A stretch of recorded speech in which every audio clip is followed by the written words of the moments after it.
Live from the Benzinga Cannabis Capital Conference, and that is the smoothest, I will say those three C's the entire time we're going to be here. This is day one of day two. You can see the conference is very live behind us. There are all these people that are awkwardly staring at us through this glass. I feel like we're on CNBC on the trading floor here. I know. I'd like to welcome in my guest, Dana Chaves, longtime friend and leadership member of Cannabis Lab. Dana, it's great to see you. Great to be here. Thanks. Absolutely. Get a little bit closer to the microphone. Sorry, I should really start telling people this before we Sorry, started. right.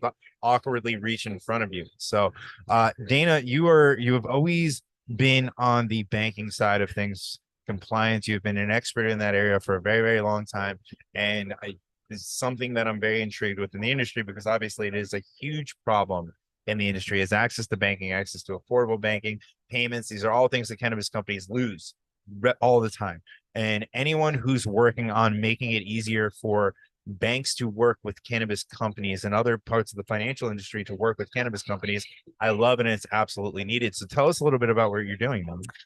Well, we're doing a couple of things, Todd, and thank you. I was approached a couple of years ago by an IT tech company that did projects for small to medium-sized banks and credit unions.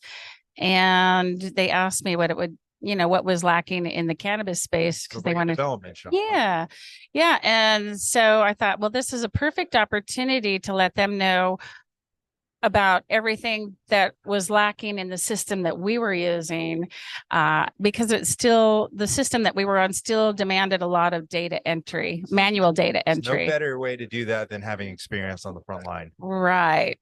And so we have been developing this compliant banking platform for both cannabis and high-risk industries, which leads into payments and lending as well.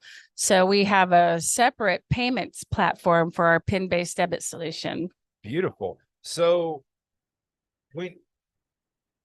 how hard is that process for banks to start working with cannabis companies? Because, we have a mutual friend, Tyler Berlin, and I always see him, everyone says that banks are not banking the cannabis industry when he always says it's not true. They are, but it's just an arduous process. I know there are a lot of banks out there that have we won't call it predatory, but they make a lot of money off of holding cannabis banks. How hard is it for a bank to work with a cannabis company? What kind of diligence is in place? What kind of process is in place? Because obviously you're working to make that easier. Right. It is a lot of work and it's time consuming and it's maddening to the applicant as well as, the business development side and the compliance team because of all of the work that's involved in the due diligence for compliance and underwriting for payments. And, that's always where the bottleneck is. And oftentimes, the process gets stuck in compliance for 6 to 8 weeks, if not longer. And so our platform is designed to streamline that process down to 1 to 2 days. So that must be really cool for you because when you go into a new prospect or a client or potential client's office, it must be easy for you to sit down and be like, hey, do you have issues with this? Yeah, I know you do. Hey, do you have issues with this? Yeah, I know, because I did it too. By the way, this is how this is going to help you. It must be a super easy conversation. Right. And when you've had the opportunity to help develop the technology like I did, I had a really good say-so is that, and hey, we need to be able to do this. So it's all about the process flow. Banks, there are plenty of banks banking the industry right now. It's just a matter of finding out who's doing what and where and the level at which they're participating. So obviously you're helping these banks from a technology standpoint.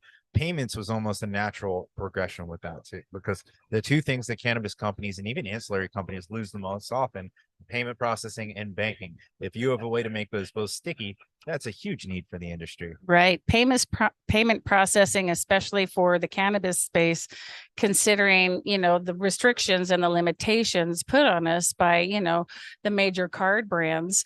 That we've developed a system. So let's clear this up. You still cannot use credit cards in cannabis, correct? No, you cannot because Visa and MasterCard have not entered the industry and they will not allow their cards to be used on the credit rails. What's crazy to me is you still have some of these payment processing companies out there, fintech of these rebranded, which I always find funny. That fintech nowadays just means payment processing for the most part, at least in our A industry. lot of times. But they're out there saying, "Oh, we can take credit cards, we can take credit cards," and every time I'm just like, "Bullshit! You can't. I know you can't. You're lying." I've had, for some reason, I still get cold call with payment processing companies. I have nothing to process. You're calling the wrong person. Oh, we take credit cards, Visa, Mountain. No, no, you can't.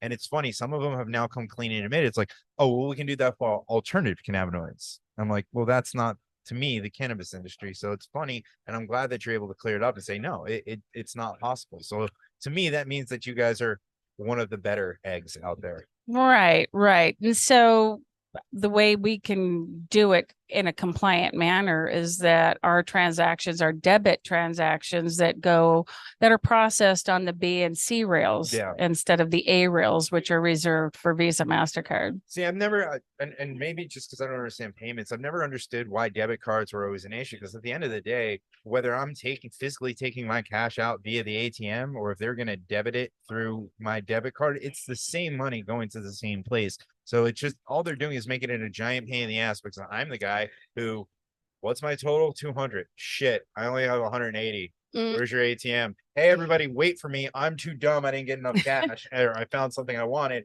and then I'm holding up a line of like 10 people behind me. Well, that's why a lot of dispensaries help one customer at a time. Yeah.